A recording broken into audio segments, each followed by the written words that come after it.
So, good morning. Good morning. I'm Lida Anestidou. I am the staff officer here at the Institute for Laboratory Animal Research, together with my colleagues who are manning the computers and the registration, Jenna and Angela. We support the roundtable members as they move forward to doing and overseeing the activities. Angela, could I have my first slide, please? Thank you.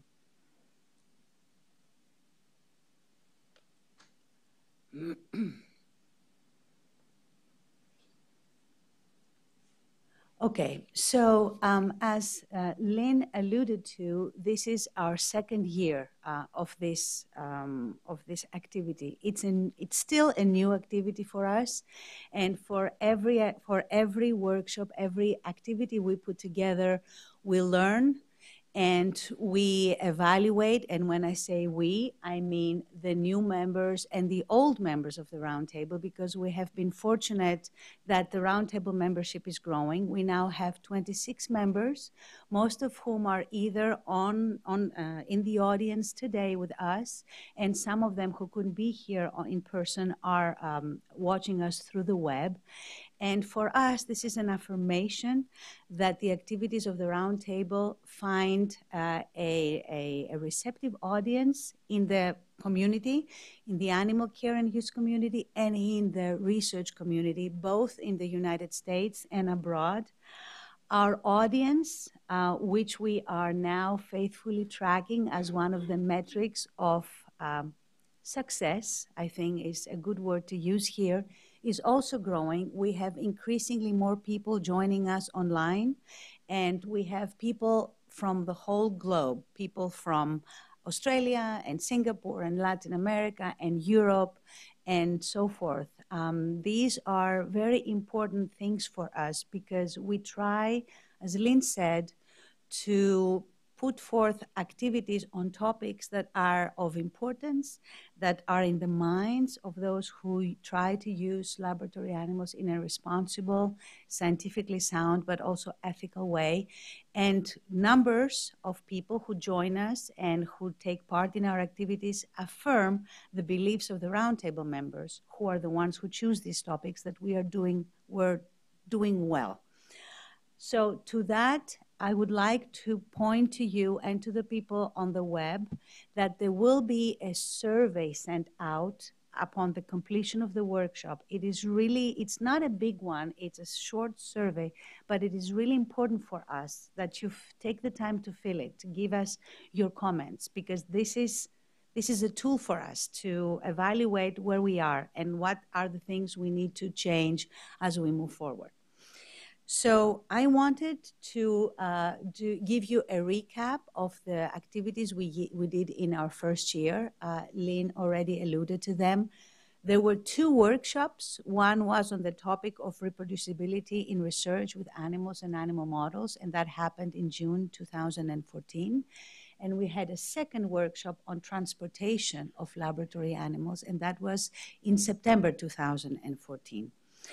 So all of our activities, and that is true for the activities of year 1, for the activities of year 2, as well as the activities at the national academies generally, all of the activities are free and they're open to the public. And so people can join in person if they are in town. People can join via the web as we provide this. And we strive very much to have a combination of didactic and interactive content for the educational pieces of the workshop. The interactive piece has been growing, again, as a result of the feedback from the community, as well as the value on this sort of interaction with the audience that the Roundtable members place. So in this workshop, a big portion of tomorrow's day will be spent interactively. So in addition to those 2 things that are happening while the workshop is taking place, at the end of this, you will find that we place all the PowerPoints and all the videos from the web online, and this is the website of the Roundtable, and you can track all of these. There are planned summaries to be delivered from the 2 workshops, and for year 1, we were a bit delayed in our delivery, but they will be released next month, and you will find them again on the website of the Roundtable. And in addition to that, and directly related to the transportation workshop and a function of hard work of the committee co-chair, Carol Clark, and the committee members, we will place a transportation checklist on the web, which is meant to be a tool for the community, not a regulatory document. I repeat that, not a regulatory document, not a permit that you have to submit, but a tool for people to print out as they plan their shipments. One of the key messages that came across from the transportation workshop was that planning, I think it was the word that was used most through those 2 days, was the key element to a successful, well, as much as one can predict, a successful shipment of animals from place A to place B. So we will have a transportation checklist very soon on our website as well. And so a couple of words for this workshop to augment the words that Lynn already said.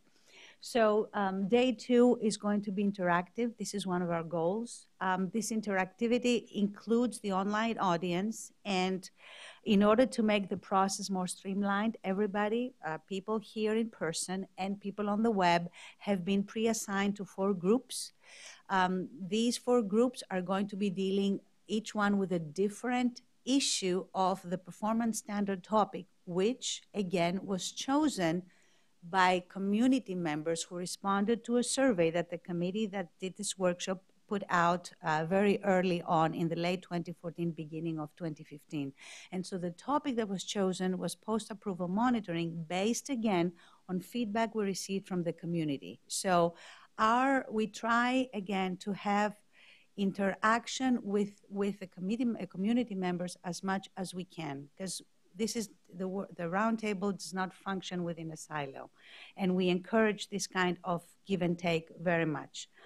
So in addition to the interactive sessions, which are meant to be educational, we will also have a lot of opportunities, especially at the end, toward the end of day 2, to discuss ways with which the community can share performance standards as these are being developed in different places, and so that others can learn from the validated ones, mistakes that are made, and so forth, so that we stop wasting resources and we move forward in a better way.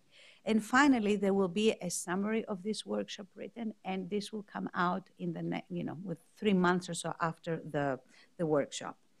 So this was my final slide for this morning. And before I turn it over to the co-chair, David Kurtz, to begin the proceedings, I wanted to remind everyone that this is, again, an open meeting that is being webcasted and therefore recorded. At this meeting, every member of the public, including the press, is invited to attend. The way the meeting is structured is that there will be Q&A sessions throughout the agenda. You can consult your agenda to see when we have these in the schedule, but we would appreciate everybody's cooperation in running a respectful meeting in terms of the speakers, in terms of audience members, in terms of asking questions. Sometimes people feel strongly about the use of laboratory animals, but this is a forum to create goodwill between stakeholders and to move the questions forward. And disruptive behavior is not welcomed and will not be tolerated. Thank you very much. David?